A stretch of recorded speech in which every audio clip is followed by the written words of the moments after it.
The galaxy had known peace for 3,000 years, not because the many species loved each other, not because they had learned to live together. The peace existed because of They were the oldest hunters in the universe. They stood over 3 meters tall. Their bodies were covered in black scales harder than the metal of starships. Their eyes glowed like dying stars. When I walked into a room, every other creature stepped back. This was not rudeness. This was survival instinct. No species had ever defeated them in combat. No weapon had ever pierced their scales. No army had ever made them retreat. They were the apex predators of a galaxy filled with predators. Because of their power, the Galactic Council gave them one duty. They would judge all conflicts between species. Their word was final. Their decisions were law. If 2 planets wanted to go to war, they needed permission first. Most of the time, the said no was one of the most respected alive. He had lived for 800 years. He had ended 17 wars with nothing but his presence. When he spoke, ambassadors trembled. When he walked through space stations, crowds parted like water around a stone. He commanded the warship silence of ending, a vessel as old and powerful as himself. His crew feared him. His enemies feared him more. In all his long life, had never known what it felt like to have a friend. He had never wanted one. Friends were for weak species, that stood alone. But the peace was breaking. The Syndicate Coalition and the hegemony of had been fighting small battles near their shared border for 50 years. Each year, the battles grew larger. Each year, more ships burned. The Council watched and worried. Full war between these powers would destroy 100 star systems. Was sent to patrol the border. His presence alone should have been enough to calm both sides. No one wanted to anger It was during this patrol that his sensors detected a small explosion in the Drift Nebula. A human cargo ship had been destroyed. The vessel was called the Wandering Star. It had been carrying supplies from a mining colony back to Earth. The ship was not military. It had no weapons. It had simply been in the wrong place when Syndicate and Hegemony vessels exchanged fire. Felt nothing when he heard this. Humans were new to the galaxy. They had only discovered faster than light travel 200 years ago. They were small, soft, and weak. They lived such short lives that they barely considered them worth noticing. A human might live 80 years if lucky, had uniforms older than that. But his second officer reported something interesting. One life pod had survived the explosion. There was still a living being inside. Ordered the pod brought aboard. He was not being kind. He was curious. He had never actually seen a human up close before. The life pod was damaged and leaking air when his crew dragged it into the cargo bay. Watched from the upper platform as his soldiers cut it open. Inside, they found a young human female. Her name was Ha. She was 26 years old. She had black hair cut short and practical. Her face was covered in blood from a wound on her forehead. Her clothes were torn. She was shaking from cold and fear. But when she stumbled out of the pod and saw the massive soldiers surrounding her, she did not scream. She did not beg for her life. She did not collapse. Instead, she looked around the cargo bay with wide eyes and asked a single question. Was anyone else saved? There were 12 people on my ship. Did you find anyone else? The soldiers looked at each other. They did not understand. This tiny creature, barely reaching their waists, bleeding and broken and moments from death, was asking about others first. Found himself walking down from the platform. His heavy footsteps echoed through the bay. His crew stepped aside as he approached the human. Ha looked up at him. She had to crane her neck back to see his face. He was so tall that she felt like a child looking up at a mountain. His glowing eyes studied her like she was an interesting insect. No others survived, said. His voice was deep and rough like stones grinding together. You are alone. Ha closed her eyes. A tear ran down her cheek, mixing with the blood. She whispered 12 names under her breath, the names of her friends. Then she opened her eyes and looked at again. "Thank you for saving me," she said. "I know you did not have to. I will try not to be a burden." Stared at her for a long moment. In 800 years, he had seen countless species beg for mercy. He had seen warriors challenge him to hopeless battles. He had seen politicians try to bribe him with wealth beyond imagination. He had never seen someone thank him for basic decency. "You are injured," he said finally. "My medical officer will treat your wounds.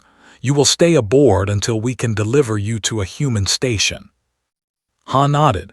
She took one step forward and her legs gave out. She would have fallen but moved faster than something his size should be able to move.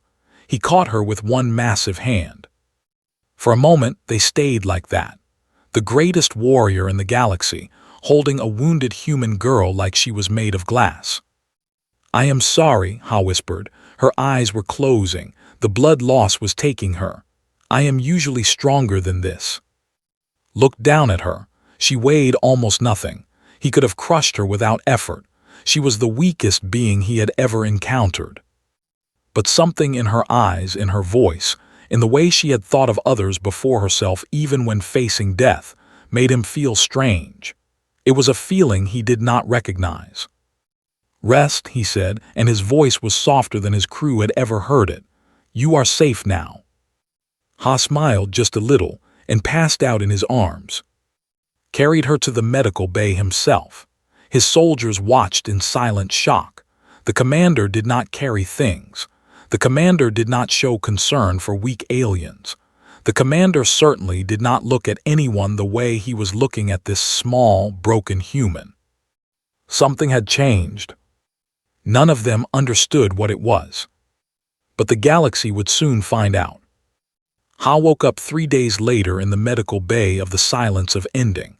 The medical officer, a female named, had treated her wounds with technology far beyond anything humans possessed. The cut on her forehead was already healing. The bruises on her body were fatting. But the pain in her heart remained. 12 people had died on the wandering star. Ha had known all of them. She had worked beside them for 3 years. She had eaten meals with them, laughed with them, complained about the long journey home with them. Now they were gone, and she was alone on an alien warship filled with creatures who could kill her without trying. She should have been terrified. Instead, she felt strangely calm. Watched her with curious eyes. "You are awake," they said. Her voice was smoother than but still deep. "How do you feel?" "Sad," Ha said honestly, "but alive. Thank you for healing me." Tilted her head, like she seemed surprised by simple politeness. "It is my duty," she said. "The commander ordered me to keep you healthy." Ha remembered the commander, the massive warrior who had caught her when she fell, the one with eyes like dying stars. She said, "That is his name." "You will address him as commander," said sharply. "He is not your equal. He is not your friend. He is the greatest warrior our people have ever produced. You are lucky he found you interesting enough to save." Ha nodded slowly. She understood. She was a guest here, nothing more. She needed to be respectful and stay out of the way. Over the next few days, she did exactly that. She stayed in the small room they gave her. She ate the strange food they provided. She did not complain, even when the portions were wrong for human digestion. She did not ask for special treatment. But Ha was an engineer. She could not sit still and do nothing. On the 5th day, she asked if there was any work she could do to earn her keep. The medical officer laughed. It was not a kind laugh. "Work? What could you possibly do? You are tiny, you are weak. Our tools are too heavy for you to lift." Ha did not argue. She simply asked to see the engineering section of the ship. Reported this strange request to. The commander was surprised. No guest had ever asked to work before. Usually, rescued aliens wanted only to leave as quickly as possible. They did not want to spend extra time surrounded by. Curious again, granted permission. Ha spent hours in the engineering bay watching the technicians work. She asked questions in her simple, polite way. At first, the technicians ignored her. Then they mocked her. But she kept asking, kept learning, kept studying their systems. On the 8th day, she found a problem. One of the coolant pipes had a tiny crack. The instruments had not detected it because it was too small, but Ha had noticed a slight temperature change in one section of the floor. She had crawled on her hands and knees, pressing her face against the cold metal until she found the source. She reported it to the chief technician. He laughed at her. A human finding a flaw that technology missed. Impossible. 3 hours later, the pipe burst. Coolant flooded the engineering bay. 3 were trapped in a sealed section, and the temperature was dropping fast. In minutes, even their tough bodies would freeze. The emergency doors were designed for. The manual override was in a maintenance shaft too small for their bodies. No one could reach it. Except Ha. She did not ask permission. She did not wait for orders. She simply ran to the shaft, pulled open the cover, and crawled inside. The shaft was dark and cold. Frost was already forming on the walls. Ha's breath came out in white clouds. Her fingers began to go numb. But she kept crawling, kept moving, kept pushing forward. She found the manual override and pulled it with hands that could barely feel anymore. The emergency doors opened. The 3 trapped escaped. Ha tried to crawl back out, but her body had stopped working. The cold had taken too much from her. She collapsed inside the shaft, her eyes closing. She woke up in the medical bay again. Was working over her, and this time there was something different in the eyes, something like respect. Was there too. He stood beside her bed like a mountain of black scales and glowing eyes. He did not speak for a long time. He simply looked at her. "Why did you do that?" he finally asked. "You almost died." Ha blinked at him. The question confused her. "They were in danger," she said. "Your crew, I could help, so I helped. What else would I do?" Had no answer. In 800 years, he had never met anyone who thought this way.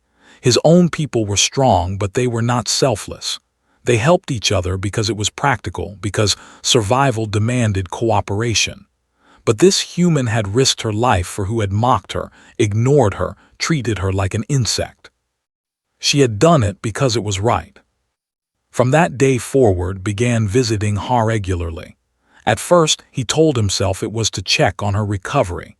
Then he told himself it was to learn about humans. Then he stopped making excuses. He simply enjoyed her company. Ha taught him human card games. The rules were strange and made no logical sense, but found himself laughing as he played. He had not laughed in 200 years. She told him about Earth, about her home city about the ocean that she missed so much. She told him about her younger brother Ho, who dreamed of being a pilot, who sent her video messages every week that she would never see again because they had been stored on the wandering star. In turn, told her about their long history of loneliness, about how every species in the galaxy feared them, respected them, but never loved them, about the burden of being so strong that no one dared to be honest with you.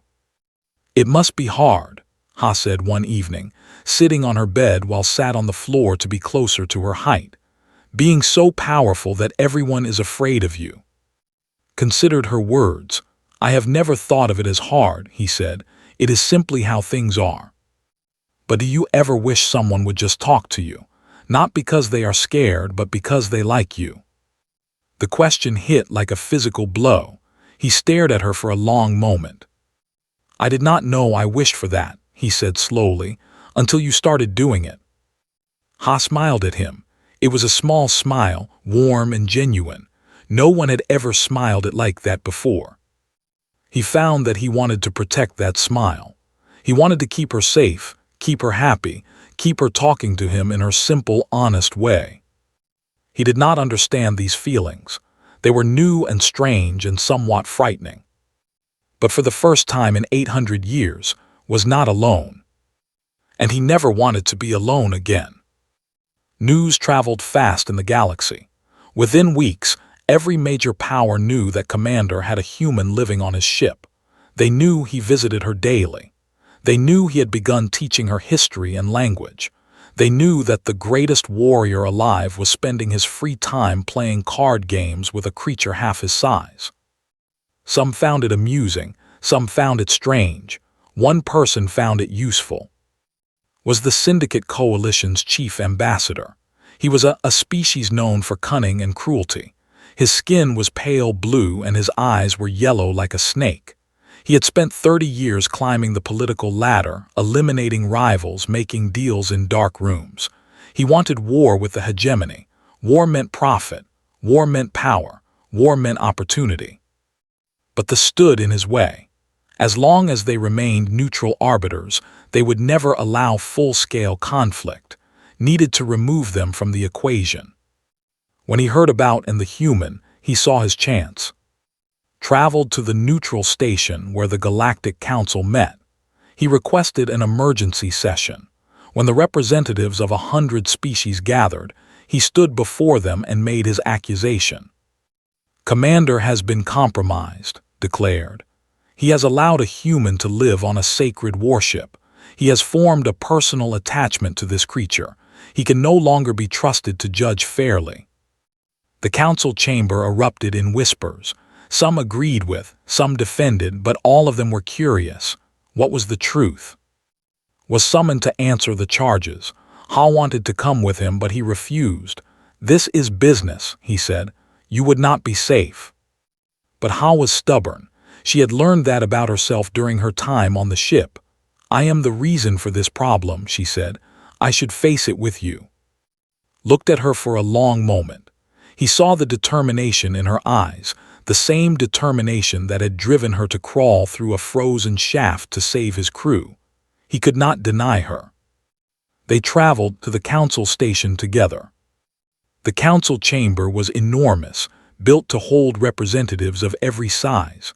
Ha felt tiny standing beside on the central platform. 1,000 eyes watched them from rising seats all around. She had never felt so exposed. Smiled when he saw her. It was not a nice smile. "Commander," the lead counselor said, "you have been accused of compromising your neutrality. How do you answer?" Stood tall and proud. "I answer that I have done my duty as always. I saved a life. I showed hospitality to a guest. These things do not compromise my judgment." Stepped forward. "But you have grown attached to this human. You spend hours with her every day. You have neglected your patrols. Your crew reports that you seem distracted." "My crew should focus on their own duties," replied coldly. "Perhaps," said, "but let me propose a solution. By ancient law, any non who resides on a warship can be challenged. The challenge must be answered in the arena of verdict. Combat decides guilt or innocence." The chamber went silent. Everyone knew about the arena of verdict. It was an old tradition, rarely used, but it was still legal. "I challenge this human," continued, pointing at Ha. "She has violated sacred space. Let her prove her innocence through combat. If she loses, she dies and is stripped of his rank for allowing this violation." Ha's heart began to pound. Combat. She was an engineer, not a warrior. She had never fought anyone in her life. But she kept her face calm. She would not show fear in front of these people. Stepped forward, his massive form blocking view of Ha. "I reject this challenge. She is a guest, not a criminal." "The law is the law," replied smoothly. "Even the must obey it, unless you wish to admit that you value this human more than your honor." It was a trap. Ha could see that clearly. If protected her, he proves accusation of bias. If he did not, she would die in the arena. "I will fight," Ha said. Every head turned toward her, spun around, his eyes wide. "No," he said, "you cannot. Their champion has killed 40 opponents. You would not survive 1 minute." "Then I will survive less than 1 minute," Ha replied. Her voice was steady even though her hands were shaking. "But I will not let you be destroyed because of me. I came on your ship. I stayed. This is my responsibility." She looked up at him with those honest eyes that had somehow become the most important thing in his long life. "I knew what I was doing," she said quietly. I do not regret a single day. Felt something break inside him. He had lived for 800 years without caring what happened to anyone. Now this small human, this fragile creature who had taught him to laugh again, was willing to die to protect his honor. He could not allow it. He turned back to the council and spoke words that would change the galaxy. I invoke. The silence that followed was absolute, even looked stunned. Was the highest bond of it meant kin, it meant family, it meant that two souls were connected forever. In 10,000 years of history, no alien had ever been granted. Until now. I declare this human my kin, said, his voice ringing through the chamber. My equal, my family, her honor is my honor, her enemies are my enemies. This is the law of my people, older than this council, older than your civilizations. He looked at with eyes that promised death. If she fights, I fight beside her. If you wish to challenge her, you challenge me. Is that acceptable, ambassador? His face had gone pale. He had wanted to destroy a weak human in single combat. He had not planned to face the greatest warrior in the galaxy. But he could not back down now. Too many people were watching. If he showed cowardice, his political career would be over. Acceptable, said through gritted teeth. We will bring our own champion, 2 against 2. The council erupted in chaos, but the decision was made. In 3 days, in the arena of verdict, the fate of Ha would be decided. And with it, the fate of the galaxy. Later in their quarters, Ha looked at with tears in her eyes. Why did you do that? She asked. You declared me your family, your people will be angry, the other species will think you are weak. Knelt so that his face was level with hers. Let them think what they want. I have lived 800 years alone. I do not wish to live another 800 the same way. He placed his massive hand gently over her small one. You taught me that strength is not only in the body, he said. It is in the heart, and your heart is the strongest I have ever known. Ha smiled through her tears. We might die in 3 days, she said. Yes, agreed, but we will die together, and that is better than living apart. Ha laughed, surprising herself. You are very dramatic for a giant lizard warrior. Made a sound that might have been a chuckle. I have had a good teacher. They spent that night preparing for battle. Neither of them slept. But neither of them was afraid. The arena of verdict was carved into an asteroid floating at the heart of neutral space. It was ancient, built before most current civilizations existed. The stone walls were stained dark with the blood of 1,000 species. The sand on the floor had absorbed the last breaths of warriors who thought they could not be defeated. On the day of the battle, ships from every corner of the galaxy gathered around the asteroid. Millions watched through long-range cameras. This was the most important event in centuries, not just a fight for one human's life, but a test of everything people believed about Were they truly neutral? Could they be compromised? Did they have hearts beneath those hard scales? The galaxy wanted answers. Ha stood in the preparation chamber, wearing armor that smiths had worked through the night to create. It was lighter than standard equipment, designed for her smaller body. In her hand, she held a blade that had been forged just for her. It was beautiful, with flowing lines and a perfect balance. She had practiced with it for 2 days. She was still terrible. You do not have to do this, said. He stood beside her, checking his own ancient blade. I can fight them alone, is clever but weak.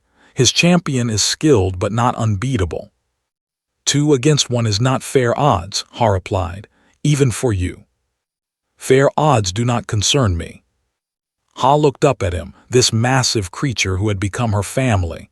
You declared me your kin, she said. That means we are equals. Equals fight together.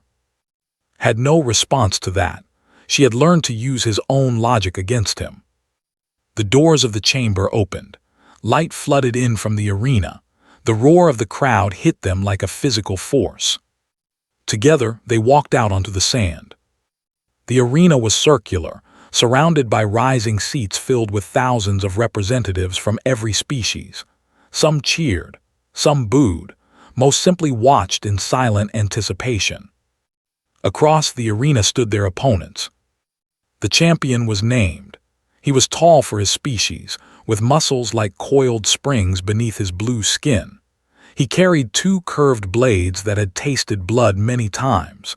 His yellow eyes locked onto Ha with predator focus. Beside him stood, the ambassador had traded his fine robes for battle armor. He carried a staff with a blade on each end. His smile was cold and confident. "So the great brings a pet to war," called across the arena. "How touching, how pathetic." Did not respond. Words were meaningless now. Only action mattered. A horn sounded, and the battle began. Moved first, rushing toward Ha with terrifying speed. His blade spun in patterns that seemed impossible to follow. He was aiming for her, not kill the weak one first, then focus on the real threat. But was faster. He intercepted with a crash that shook the arena floor. Their blades met and sparks exploded into the air. The two warriors became a blur of motion, striking and blocking so quickly that most viewers could not follow. This left Ha facing. The ambassador circled her slowly, twirling his double-bladed staff with practiced ease. "You should not be here, little human. This is no place for your kind." "My kind survived on a planet that tried to kill us," Ha replied. She kept her blade raised, remembering the basic guard position had taught her. "We are harder to kill than we look." Laughed, brave words. Let us see if they mean anything. He attacked. The first strike nearly took Ha's head off. She ducked at the last second, feeling the blade pass through the air where her neck had been. The second strike came low, aiming for her legs. She jumped back, stumbling on the sand. She was outmatched, she knew it. But she kept fighting. She thought about her on the wandering star. They had died without warning, without a chance to fight. She would not die the same way. She thought about Ho, her little brother who dreamed of flying among the stars. She wanted to see him again. She wanted to tell him about everything she had learned. She thought about fighting for her honor, fighting for her life, the first true friend she had made since leaving Earth. She was not going to let him down. Attacked again, confident and careless. He did not expect resistance from a human. He expected fear and retreat. Ha did not retreat. Instead, she did something no proper warrior would do. She threw sand in his face. Cursed and stumbled back, clawing at his eyes. Ha stepped forward and drove her blade toward his chest. But he was too quick. Even blinded, he blocked her strike and countered with a vicious swing of his staff. The blade caught her across the arm, cutting through armor and flesh. Ha screamed but did not fall. She gritted her teeth against the pain and kept fighting. Across the arena heard her scream. Something inside him ignited, hot and dangerous. He had been holding back against, testing the champion's limits. Now he stopped holding back. His next strike shattered one of his blades. His next strike broke the champion's arm.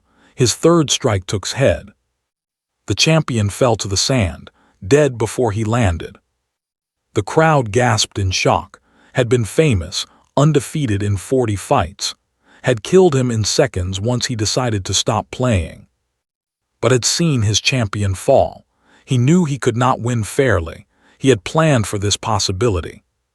He reached into his armor and pulled out a small device.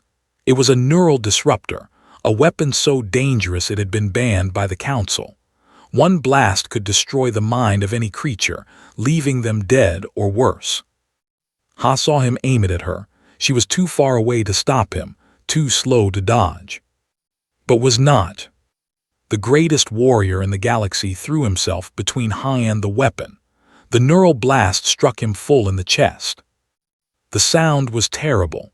Energy crackled across his scales, finding the gaps in his natural armor, burrowing into his body. Roared in pain, a sound that shook the walls of the ancient arena. But he did not fall. The crowd watched in disbelief as the commander remained standing. Smoke rose from cracks in his scales. His eyes flickered wildly, but his legs held firm. "Impossible," whispered. "That should have killed you." Looked at him with eyes that burned like suns. "You used a forbidden weapon," said. His voice was rough with pain but still terrifying. "In an arena of honor, there is only one penalty for this." He walked toward. Each step left scorch marks on the sand. His body was breaking down from the neural damage, but his will refused to stop. Tried to fire the disruptor again, but Ha was already moving.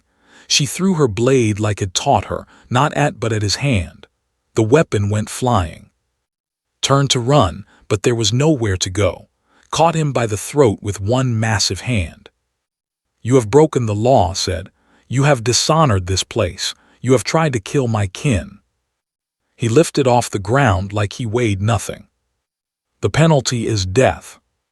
With one motion, it was over. His body fell to the sand.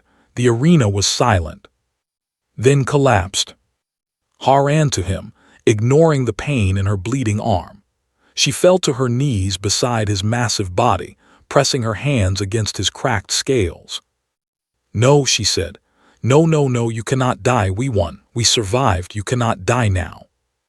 Opened his eyes. They were dim, barely glowing. "I am not dead yet," he said weakly, "though I admit I have felt better." Ha laughed through her tears. "You stupid giant lizard, you took a neural blast from me. Why would you do that?" Reached up and touched her face with one scorched finger. "Because you are my kin," he said, "and I will not lose you." Medical teams rushed onto the arena floor. The crowd began to cheer, thousands of voices rising in celebration and disbelief. Ha held's hand as they carried him away. She did not let go. The galaxy held its breath. Lay in the medical bay of a healing ship, surrounded by the most advanced technology his people possessed. The neural disruptor had done terrible damage. His scales were cracked in 100 places. His internal organs had been burned by the energy surge. The doctors worked without rest, fighting to save the greatest warrior their species had ever produced. Ha sat beside his bed and refused to leave. She slept in a chair when exhaustion forced her to. She ate whatever food the doctors brought her, but she never let go of his hand, not for a moment. Days passed, then weeks. Slowly, impossibly, began to heal. Were tough. Their bodies could survive damage that would kill any other species 10 times over, but even by their standards, his recovery was remarkable. The doctors said they had never seen such determination to survive. Ha knew the truth, was not fighting for himself. He was fighting to keep his promise to her. He had said they would not be separated. He refused to let death prove him a liar. While healed, the galaxy changed. The Syndicate Coalition fell into chaos, had been their main leader, and his death left a power gap. Without his scheming, the push for war collapsed. The new ambassadors who took his place were younger, less hungry for conflict, more willing to negotiate. The hegemony of watched these developments and made a choice. If the Syndicate was willing to talk, they would listen. War was expensive after all. Peace had its advantages. The Galactic Council called emergency sessions. Representatives who had been enemies for decades sat across tables from each other. They argued, shouted, threatened, but they kept talking. And in the background of every discussion was the memory of what had happened in the arena. A champion had declared a human as kin. He had nearly died protecting her. He had stood against forbidden weapons and political schemes and the hatred of powerful enemies, all for one small creature from an insignificant planet. If the could change, could form bonds with other species, could show that kind of devotion, then perhaps anything was possible. The wars ended. Not all at once and not without difficulty. There were still arguments, still border disputes, still moments when violence seemed inevitable. But each time things got bad, someone would remember the arena of verdict. Someone would think about and Ha standing together against impossible odds. If they could find common ground, maybe everyone could. 3 months after the battle, finally woke up fully. His eyes opened, glowing brighter than they had in weeks. The first thing he saw was Ha's face. "You are still here," he said. His voice was rough from disuse. "Where else would I be?" she replied with a tired smile. "You took a neural blast for me. The least I could do was keep you company while you slept." Made a sound that might have been a laugh, though it hurt his healing chest. "I do not remember much after the arena. Did we win?" "We won," Ha said. "Is dead. His coalition is falling apart. The council says the war is over." Was silent for a long moment, processing this information. "Because of us." "Because of you," Ha corrected. "You showed them something they had never seen before, a who cared about someone, a warrior who would die for something other than honor or duty. They did not know your people could be like that." "I did not know either," admitted. "Not until I met you." He reached out and took her hand, careful not to squeeze too hard despite his weakness. "You have changed everything, little human. You have changed me. You have changed the galaxy." Ha shook her head. "I did not do anything special. I just survived. I just kept going. Anyone would have done the same." "No," said firmly. "Not anyone. Only you. Only someone with a heart strong enough to care for strangers. Only someone brave enough to stand beside a monster and see a friend." "You are not a monster," Ha said. Smiled, an expression his face was still learning to make. "I know, you taught me that." Over the following months, they recovered together. His body healed, though he would carry scars from the neural blast for the rest of his long life. Ha's arm mended cleanly, leaving only a thin line where his blade had cut her. The Galactic Council offered Ha a choice. She could return to Earth, resume her life, forget about the galaxy and its politics. Or she could stay, become a bridge between humanity and the stars. She chose to stay. The Council appointed her as a special ambassador, representing both human interests and the new relationship between species that she had helped create.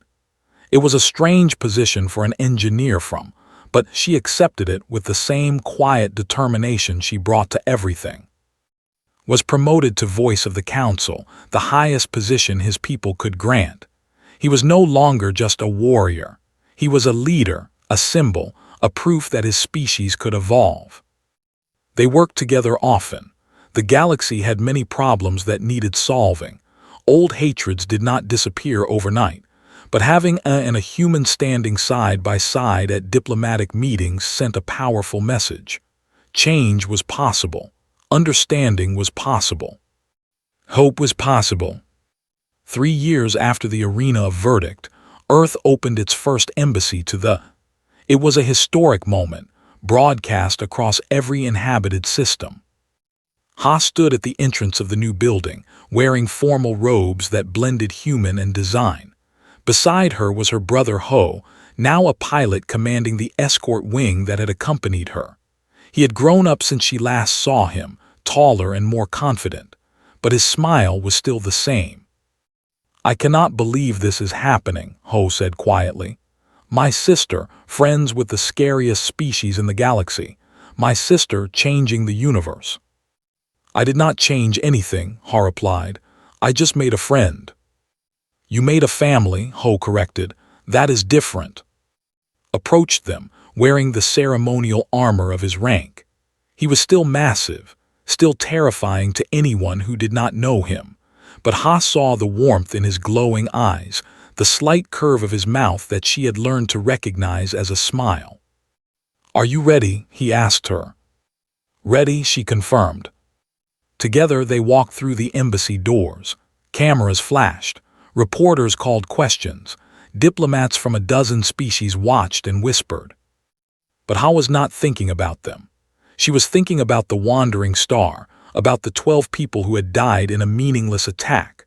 She was thinking about finding her in that life pod, weak and bleeding and alone. She was thinking about frozen maintenance shafts and card games and the slow process of learning to trust someone completely different from yourself. She had lost everything, her ship, her old life, but she had found something new, a family, a purpose, a friend who had become her brother in every way that mattered. The galaxy was still vast and dangerous and full of problems, but it was also full of possibility now. Species that had feared each other were starting to talk. Enemies were becoming allies. The silence after thunder was not emptiness. It was the space where new things could grow. Ha looked at walking beside her. He looked back at her. No words were needed. They had said everything that mattered in the arena, in the medical bay, in the countless hours they had spent together learning to understand each other. They were kin, they were family. And together, they would build something better. The end.